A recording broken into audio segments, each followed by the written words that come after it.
This week our story is kindly being read by Susie. It's the last story in our series about how God can make little things bigger. And he does it in more than one way in this story. See if you can spot how. This is the story of Gideon and the Midianites. The people of Israel were hiding. They hid in caves. They hid in the hills.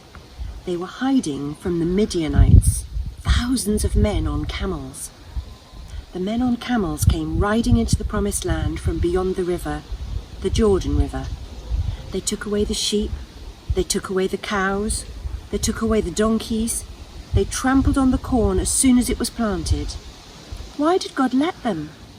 God still loved the people of Israel, but they had broken their promise to love him and to live as he wants. The people of Israel had no wool. They had no milk. They had no bread. They were afraid of the men on camels. There were too many of them to count. "Help, help, please help us," they cried to God.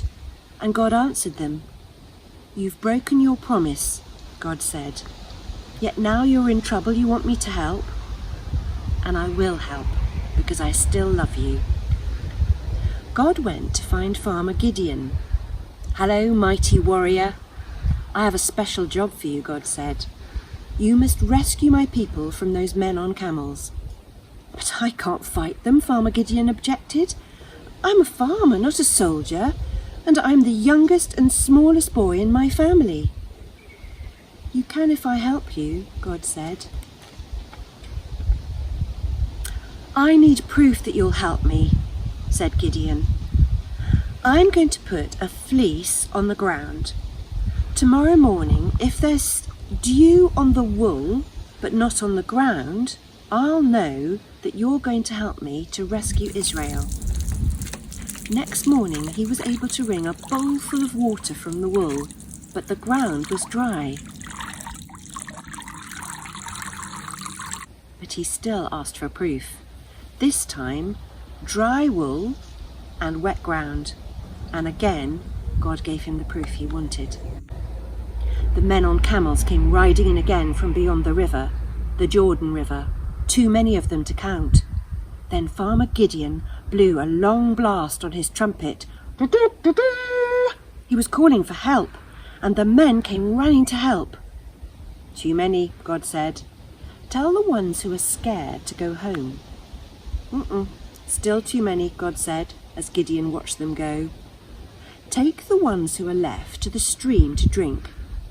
The ones I want will cup their hands and lap like dogs. That way they can keep a lookout for danger. The rest can go home." That left just 300 to fight the men on camels, who were too many to count. That night, God said to Gideon, "Get up, it's time to go." Gideon gave every man a trumpet. He gave every man a flaming torch and a jar to hide it in. All was quiet. They crept up close to the men on camels, who were still fast asleep. Now Gideon's men were all around the camp. What was that terrible noise in the quiet of night? Gideon's men were blowing their trumpets.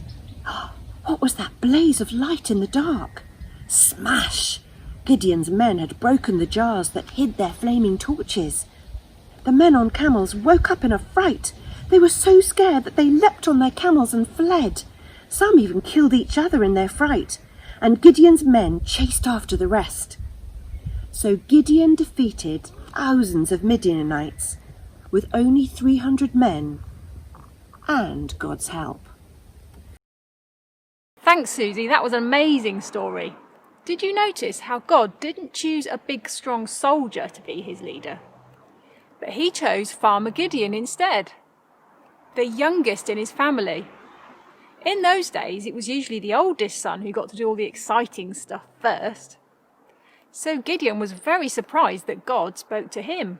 But God deliberately chose Gideon to help defeat the Midianites. And did you spot the other thing? 32,000 men signed up to help Gideon fight off the Midianites. But God deliberately sent thousands of them home until there were only 300 men. when there's a big scary problem, just like the Midianites, you might feel like Gideon, not important enough to be able to do anything. Or maybe you might rely on the normal way of doing things, like the army that Gideon gathered right at the start of the story. But the ending of the story shows us that sometimes God has a different way of dealing with problems. Maybe not in the way that we have thought of. Our job's just to listen to him and be ready to obey what he's asking us to do. I've emailed some ideas that you can do at home. Maybe you could make a trumpet, like the one in the story. And you could also turn it into a flaming torch, like the one in the story.